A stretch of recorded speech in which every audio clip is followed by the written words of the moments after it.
Interrompi, você estava falando do retardamento mental da molecada que A não molecada sabe o que é não consegue entender hoje, até porque tem esse retardamento mental, de como funciona o lance de você transmitir por intermédio de uma agulha, de uma cápsula magnética, a transmissão do som. Aliás, o próprio conceito de música em mídia física, essa molecada não consegue entender. Agora virou arquivo, né? É um arquivo. Virou arquivo, não, Tanto faz. Não, e o Zé Mané fica lá se glorificando porque no celular dele tem 5 mil músicas. É. Sendo que ele não ouve nenhuma. Mas o engraçado é que perdeu aquele lance de o disco ser uma história completa, né?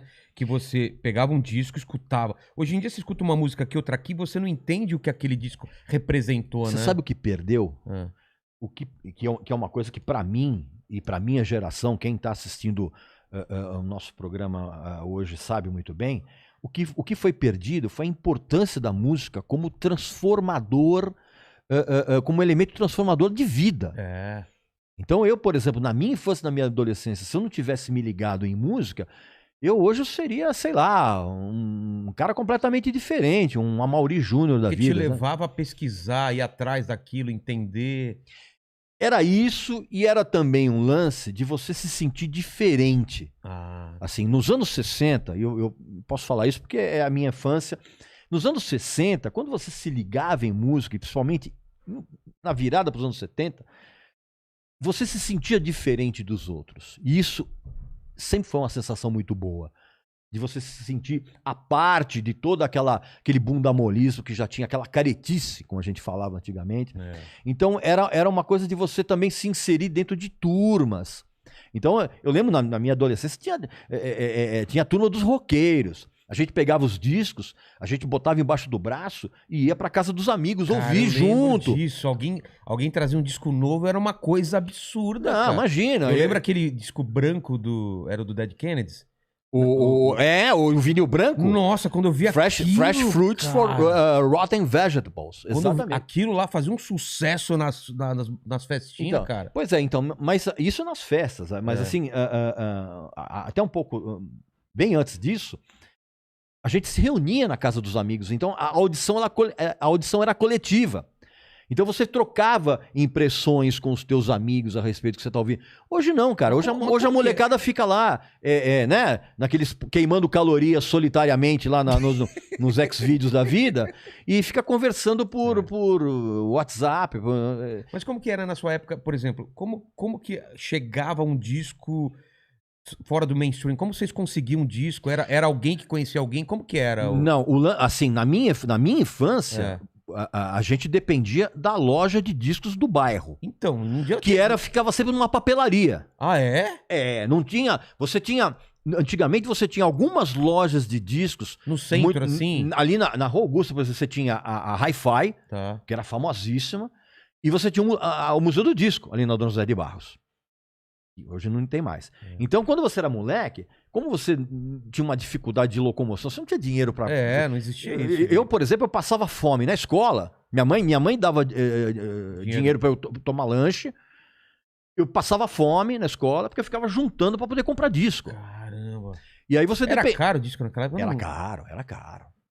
Para um moleque que dependia de mesada? Não, nem mesada eu tinha. Era o dinheiro do lanche. Era o dinheiro do lanche. Caramba. Pô, tem essas balinhas aqui, que isso aqui já vou no intervalo, aí eu vou mandar ver.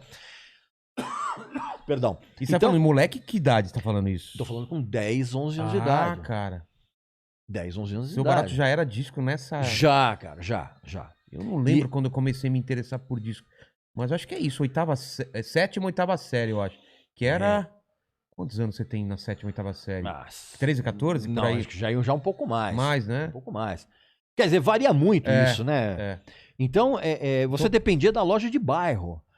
E aí, quando chegava o disco na loja de bairro, ou quando eu conseguia juntar dinheiro, que eu ia no Museu do Disco ali da Dom José de Barros, que eu trazia um disco importado, e a primeira coisa que você faz, meu amigo, quando você pega um disco importado, quem é da minha geração sabe disso, você tirava a borda e você cheirava. Porque o cheiro do disco importado era um negócio que era viciante.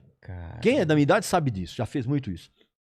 E aí você chamava os amigos em casa. Então minha mãe, por exemplo, fazia café com bolo de fubá pra todo mundo lá, bolo de cenoura. Ficava em volta da vitrola. E você ficava em volta aí colocando. Aí você, puta, Led Zeppelin 4, Black Dog, uau. E aí vocês acharam? Com encarte, né? Os encartes maravilhosos, né? Cara. Então assim, só pra a gente não ficar viajando na coisa.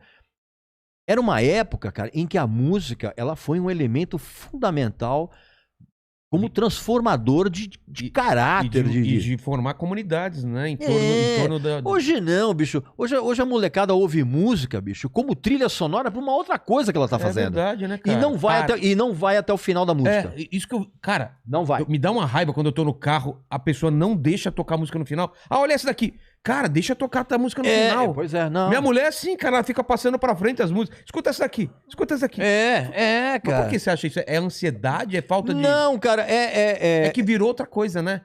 É que sabe o que acontece? Não, a pessoa que não tem esse amor pela música que a gente tem, ela quer apenas ter uma sensação breve.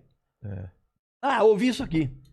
Eu vi isso aqui. É que música tá muito associada pra mim, cara. E quanto mais eu volto pro passado, mais eu lembro de cada música a cada momento que eu vivi. Eu não sei se essa molecada, ela cola uma música pra um momento da vida dela como a gente fazia isso. Porque a gente escutava aquilo até encher o saco, então ficava muito evidente. Pô, você sofrendo por uma menina, você lembra daquela música. Você tava na escola passando por tal coisa, você lembra de uma música. Não sei se contigo é assim. Associado... aí é a memória afetiva. Então, mas será que a molecada tem isso? Não, molecada não. A molecada não tem memória. Molecada não tem memória. Como é que ela vai ter uma memória afetiva? Ela não tem nem memória. Né? Hoje, infelizmente, a gente vive hoje um processo de emburrecimento coletivo. Cara, é preocupante. Em que essa molecada, é óbvio que tem exceções, mas a grande maioria da molecada, eles só prestam atenção nas manchetes. Isso quando o cara lê, né? Isso quando o moleque lê. Porque o moleque lê e não entende o que tá escrito. Então ele vai lá